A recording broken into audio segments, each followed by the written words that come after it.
Hello, everyone. Hello, hello. Welcome to our career chat for this week. Joining me today is Christine. I'm so happy to have you here, Christine. How are you? I'm good. Thank you to have me. Yeah. I wanted to just make sure that everything is working properly. So I'm going to check the page to make sure that it is up and running. But while we're doing that, if you are joining me live, would you please just give me a thumbs up or tell me where you're joining me from or who you are? That would be awesome. So I will be checking the comments as well to see who's here. So again, let me just check here really quick. Talk amongst yourself.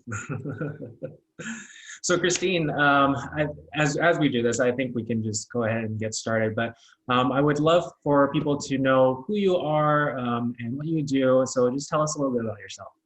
Absolutely. Thank you, Doug. So who am I?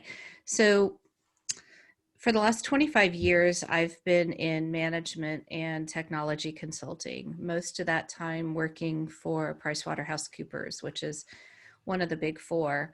And for those of you who are wondering what exactly a consultant is or what they do, consultants provide expert advice in a particular area. And consultants generally work on a specific project for a client.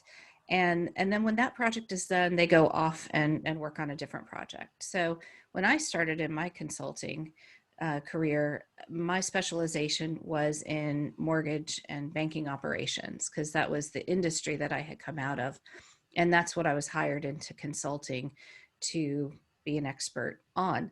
But then over time, my specialization actually shifted towards project and program management. And I found myself leading teams that would go and implement at different financial services companies software for banks and insurance companies, hedge funds, that sort of thing. And then my career progressed so that I was actually becoming an advisor on the leadership, the IT leadership, and how to improve the way that IT organizations operate. I developed op models, helped organizations become more agile, and ultimately, when I left my Big Four consulting career, I left as a CIO. So I was responsible for a very large organization with that was responsible for managing a major part of the national critical infrastructure. So it was one of those situations where if we didn't do our job, the lights would literally go out, and that would be a problem. So this career has taken me all over the world, and I've been able to live and work everywhere from Wall Street to Silicon Valley to London to Shanghai, Tokyo. Now I've made my home in the North Island of New Zealand, and that's where I am today. And I've recently left the Big Four so that I could focus on one, continuing to do the CIO work as an independent consultant, but also really to become that mentor and career coach. Because one of the things I did throughout that 25 years is I always had teams of people that were working with me or working for me. And consistent feedback that I've gotten over the years is that my superpower was growing other people. And so now that I've gotten to this point in my career, I decided that, yeah, I'm going to just use my superpower for good. That's awesome. That's a great superpower, and it's so needed in so many different places. Any sort of industry would definitely need someone to help them see how they Mm. can grow, right? Yeah, it's about navigating these twists and turns, and that's the thing that I've always found is that it's interesting, Doug. You and I are on two sides of a transition for most people, right? You're helping people transition into getting that dream job and finding that career that they really love, and then I come along a couple of years later when people are like, okay, great, I've got this job, I'm crushing it, I'm doing well. Now what do I need to do to actually manage my career from here? And so a lot of times people may have a career setback, and so my focus primarily has been on helping people bounce back from career setbacks and navigate a way forward from the feedback that they've received. That's awesome. That's awesome. That's great work. Thank you. So you all may have noticed that we started this interview with the probably most used first interview question. Tell me a little bit about yourself. So I would love, Christine, if you can kind of tell us how you kind of constructed your response Yeah. and how people should be constructing their responses. Yeah, absolutely. So for me, reflection is a skill worth learning. And not everybody has a natural tendency to be able to reflect. And so I spent some time after you and I spoke, Doug, in thinking about what would be the most important parts of my story for your audience. And so when I think about um, constructing that, tell me about yourself, it's it's not so much about listing out every single skill that you have or every single job that you've had. It's about what does your audience, the person that you're talking to, what is most important for them to know about you? And so when I create that persona in my mind of who am I going to be speaking to and what's important for them to know so that they have, one, been able to establish a relationship, a connection with me, but also so that they can see a little bit of themselves in me as well, because that makes it a little bit more personal. And the reality is, all humans are more alike than we are different. And I think having that connection and that relationship, even if it's through the lens of a camera, even if it's across an ocean, it can still absolutely be done as long as you're doing that reflection and then making sure that what you're reflecting back to the audience is what you know is important to them. So taking that first step and really putting them first is the way that I go about doing it. Awesome, thank you. Yeah, So, what you're saying is that you definitely need to prepare and be able to know who that audience is and so that you know what to say to those people, right? So, absolutely. what other tips do you have for preparing for an interview in general? Mm.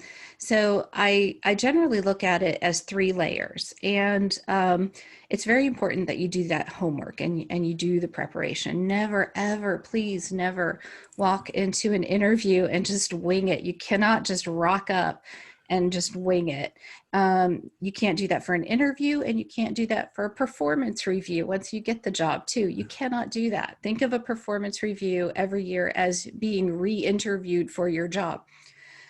And so the three layers that I think about are first the company, second the team and the manager, and then third is the role. So with the first one, make sure you've done your homework about the company that you're going to interview with.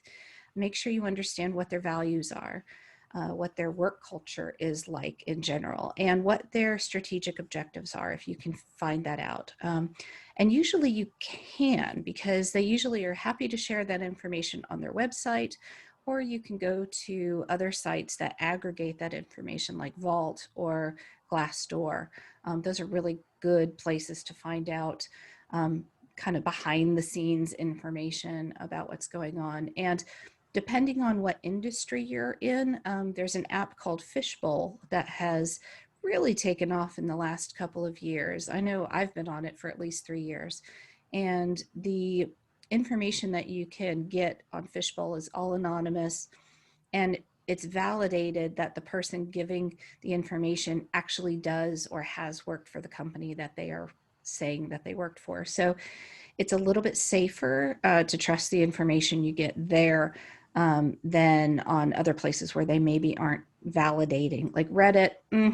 I don't know if I'd necessarily go to Reddit to get information about, background information about a company. So that's the first one. The second one is the specific team and the specific manager that you're going to be interviewing with, right? So even though a company may have a particular culture, oftentimes departments or teams within an organization also will have like a little subculture. And so if you can find that information out, either through people that you have worked with that may know someone or have previously worked in that area or adjacent to that area. LinkedIn is a great place to do some research for this, because you can also see, and this is, I think, also very important, you can also see if there's been a recent exodus from that area. And if there has been, you'll see that in LinkedIn. You'll see a lot of people with jobs that have changed quite recently. And so that gives you a little bit of understanding of what that department and that manager might be going through. So it comes back to, again, understanding your audience. And then the third part, and I think this is actually the one that you need to spend the most time on, and that's on doing your homework around the role itself. So whenever you apply for a job, you're going to see a job description or position description, and it's going to have a set of criteria, a set of objectives that whoever fills this role is going to have to meet. And that's all well and good. But the side of that equation that I think is actually more important is the success criteria. What outcomes is the person that is sitting in that role going to need to achieve, right? So this is they're giving you the yardstick. They're telling you this is how we are going to measure you.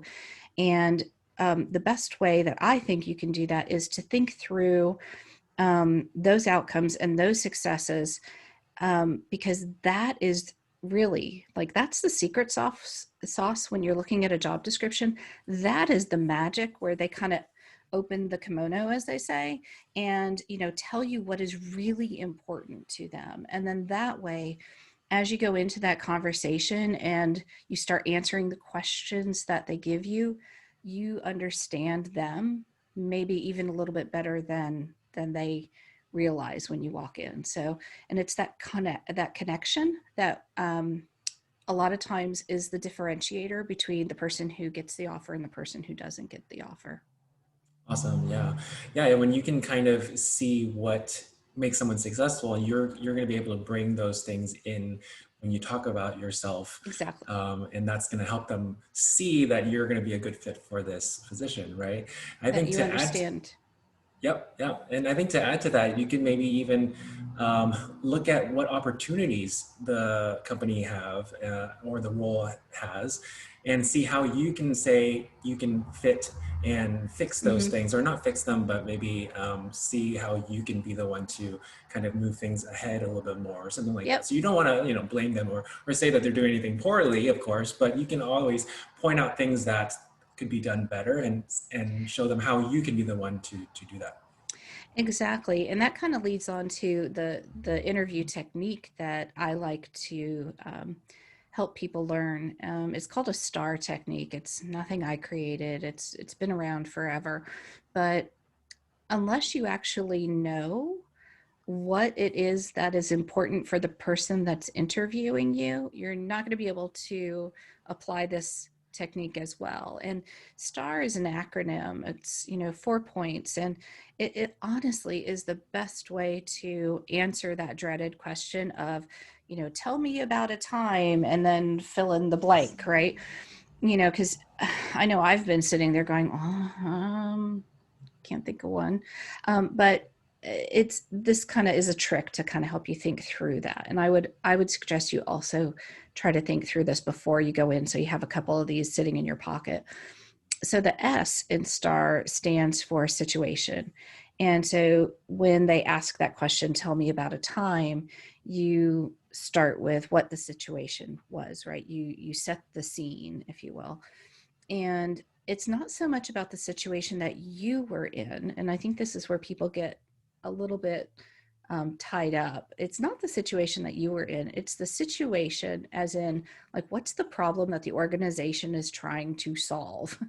And that shows that you are connected to not just your task that's sitting in front of you, but you understand how the task that you have in front of you is related to a bigger picture.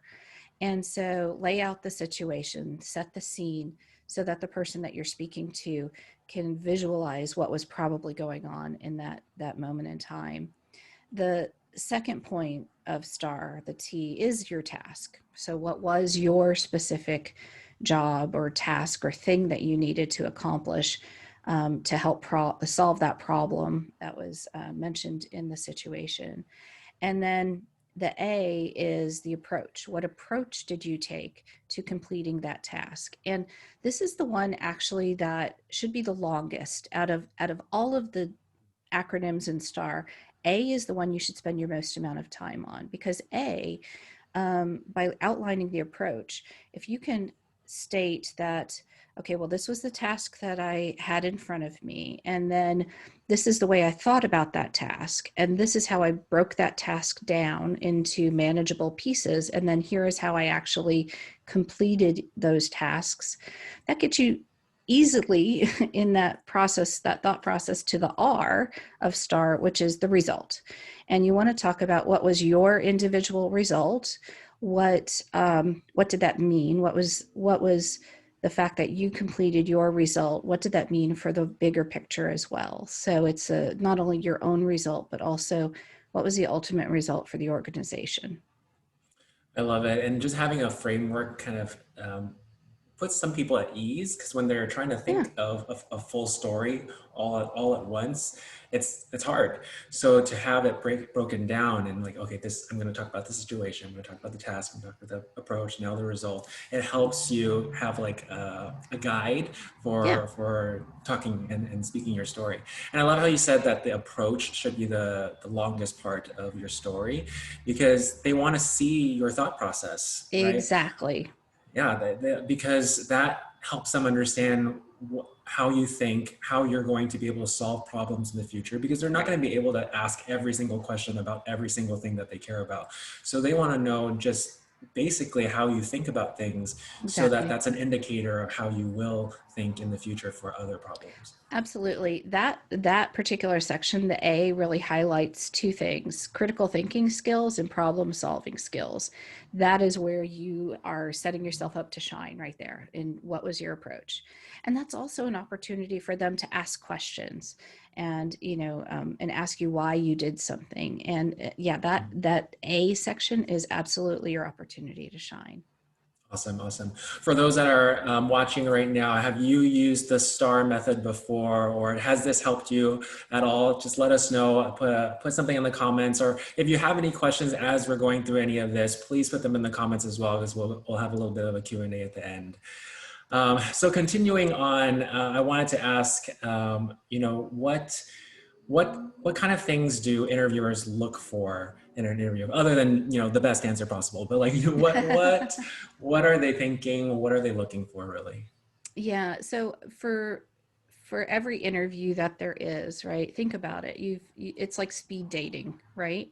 You have a large commitment that you need to make, but you only have a limited amount of time with a person. And um, even if some interviews go really quick, they're a couple of hours or a series of phone screens and phone interviews, and maybe a face-to-face on a Zoom call.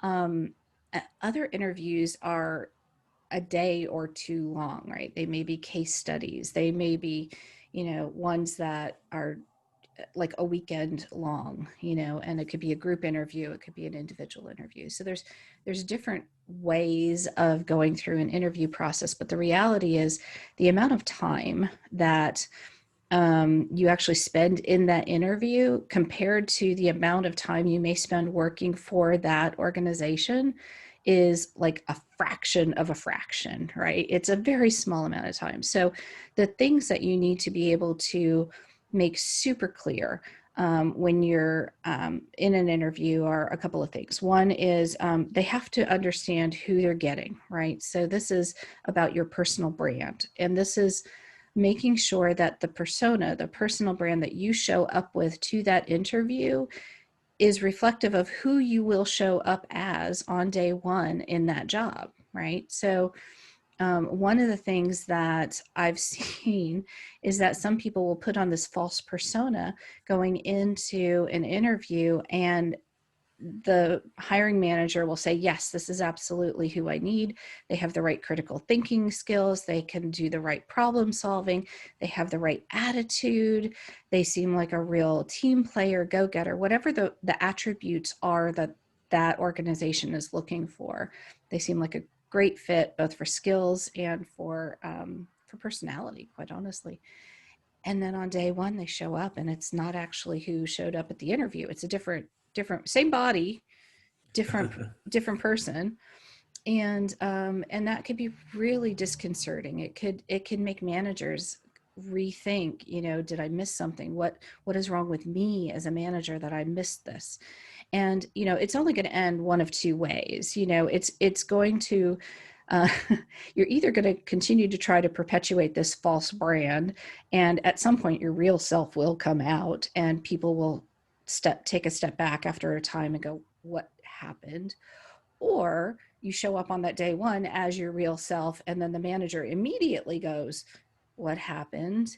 So it's important to come in as yourself. Be authentic in that interview. But quite honestly, there are certain things like skills. A lot of people will say, okay, what are the specific skill sets that I need for this job? And I work a lot in IT, so you're going to get a list of different technical skills that somebody is going to be required to have. And the reality is, there are online exams that we give to people that test their capability in those particular skills.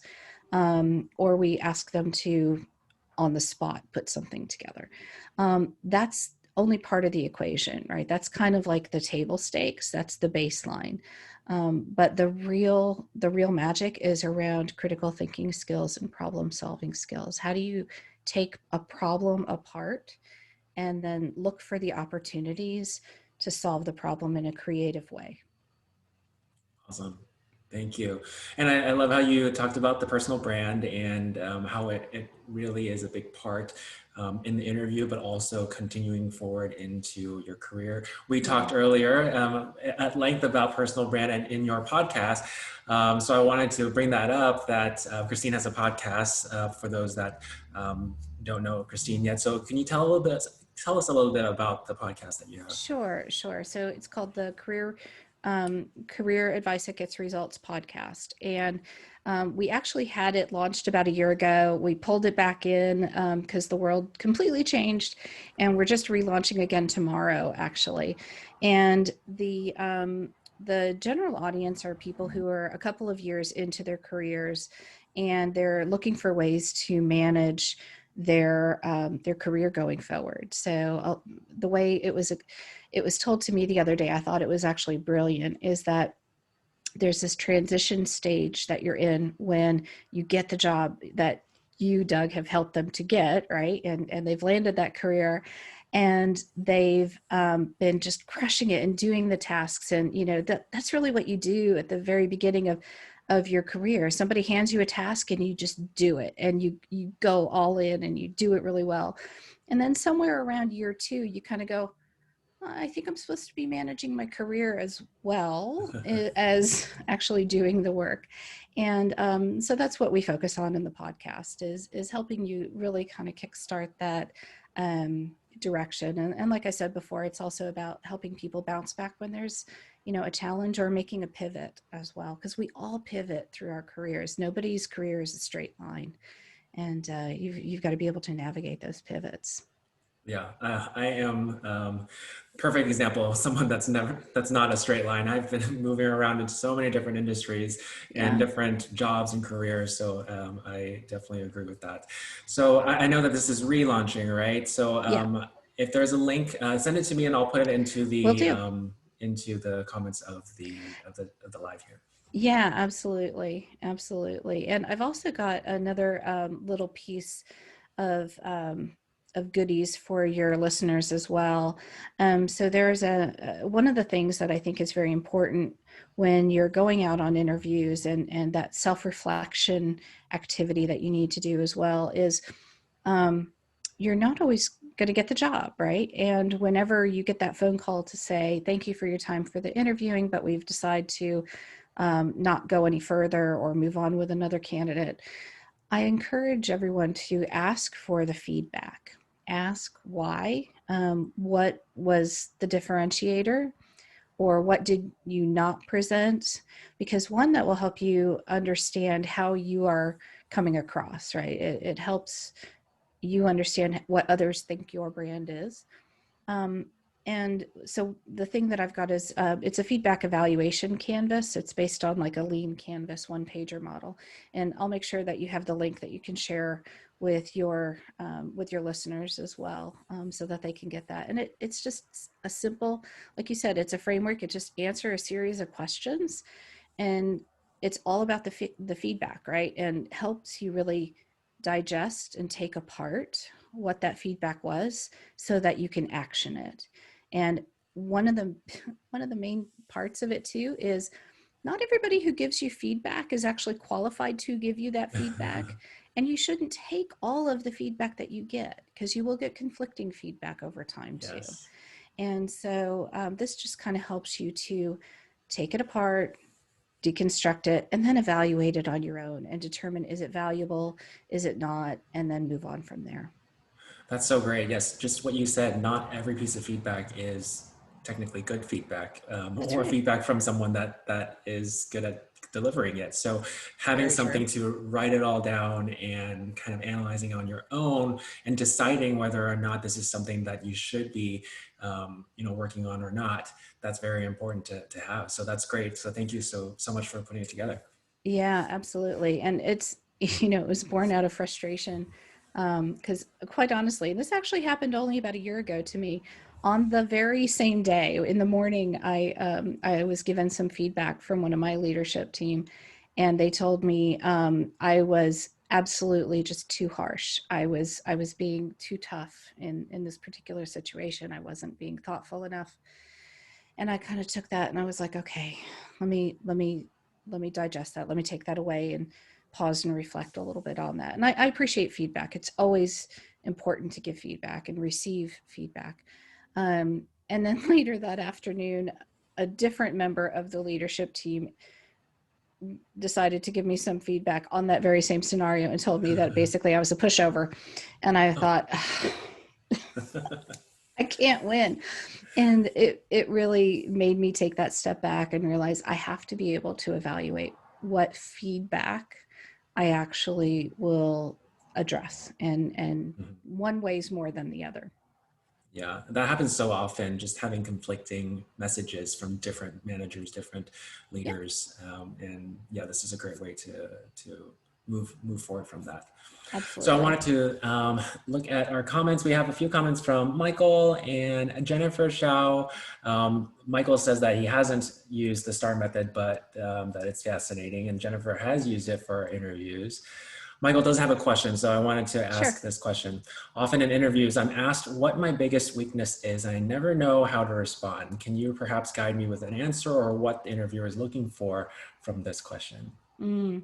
So I can tell you what I'm looking for as an interviewer with that. I'm looking for um, someone to say, I recognize that this is an area that I'm continuing to develop. So it's okay to have a weakness, right? It's okay to have a weakness, but I honestly care less about the weakness. I want to know what you're doing about it, right? I want to know what you're doing to develop that. And I get really excited when I hear people tell me all of the things that they're doing to work on it so that it's no longer a weakness. It's about the problem Absolutely. solving. Yeah, Yes, yes. Just like the A and STAR, this is like the part where you let them know what you're doing to overcome the weakness. that's Because I right. think a lot of people are afraid to actually tell a weakness, and some people suggest that you really say a strength that you pretend to be a weakness, like, oh, I'm too organized, Nah, like something like we that. see right And through that. exactly, you see right through Yeah, it, and it's like, no, just be honest, be truthful, and tell us something that you're working on. And that actually, if you tell us an actual weakness, it shows that you are self-reflective, that you're able yes, to work on things that you know are a problem, and that you're not just, oblivious to things that you need to work on. So that's right. I think being truthful, saying something that is actually a weakness, and then showing us how you've tried to overcome it, even if you haven't overcome it fully yet, Right. as long as you're working on it, that's what we want to hear. Yeah, I think people don't realize that that question is less about the weakness and it's more about understanding your depth of emotional intelligence. Absolutely, absolutely. Thank you so much. So thank you, Michael, for asking that question. It's a good question. Yeah. So before we head out, was there anything else that you wanted to let our viewers know? There is. This one is also about some questions that happen in the interview. And Doug, you and I were talking, and you had asked me, like, what are some of the typical questions that I ask, you know? And that was actually when I took some time and I thought about it. I was like, you know what? There's actually two questions that I ask that often throw people, and I don't mean to throw people, um, but it helps me to see how they think on their feet. And I don't mean this to be malicious. I don't mean this to be just to be a jerk. But the first question is, I ask them, what question should I have asked that I didn't? Because the reality is, I expect as a leader that I am going to be losing the depth at, you know, over time of the work that my team is doing. I can do the work that they do generally, but over time, and especially in technology, you do tend to lose that, right? There is a bit of atrophy there. And what I always find fascinating is the question that I should have asked. And it is not that I'm calling anybody out on something or trying to make myself feel better. I actually want to know, what did I miss, right? Tell me something that I don't know, and, you know, tell me something that I should know and that I'm going to go read more about after this, you know, interview. So that's one of them. And the second one, and this goes back to the preparation. The second one is, I ask people, what do you know about me? And that I can always tell immediately by the look on their face. They don't even have to answer. Did they do their homework? Yes. And and of course, you can't do it if you don't know who you're going to be interviewing with. But nowadays, most of the time, you know the name of the person that you will be interviewing with, right? Who will be interviewing you. At least go to LinkedIn. And I don't expect anyone to read me back my own biography, but at least Google me, or at least, you know, go to LinkedIn and tell me something that you remember, you know, just, I don't even care what it is, you know, just tell me that you remember seeing something on my bio that, you know, stood out. And that's all. That's my test to see if you actually did your homework. Awesome. I love that. I mean, both questions are kind of almost like a test to see if you've done your homework, right? And I think as a tip that I could provide for those that are like wondering, well, how am I going to find who am I interviewing with? Well, normally, you know, you probably would have a phone interview first with a Mm-hmm. corporate recruiter or something like that. You can, or whenever they let you know that you're going to have an interview with, you know, a second interview, they usually say who that person is, or if they don't, you can reply and ask them, who will I be interviewing with? That's right. Um, that's a perfectly okay question to ask, and they should Totally. be able to answer that and let you know. So that's a tip for you so that you can do some research prior to Yeah. your interview. Yeah, exactly. And again, it's about knowing your audience and being able to find that connection to be able to relate to them. Mhm. Awesome, awesome. Well, thank you so much, Christine. I really appreciate it. This has been an awesome career chat. I hope that you had a good time as well. I did. Thank you for having me. I really appreciate it. Thank you so much. Well, everyone that is watching, I really appreciate you joining us. And thank you so much for those that were commenting and engaged with our chat here. And hopefully there will be more career chats coming very soon. All right, guys, thank you so much.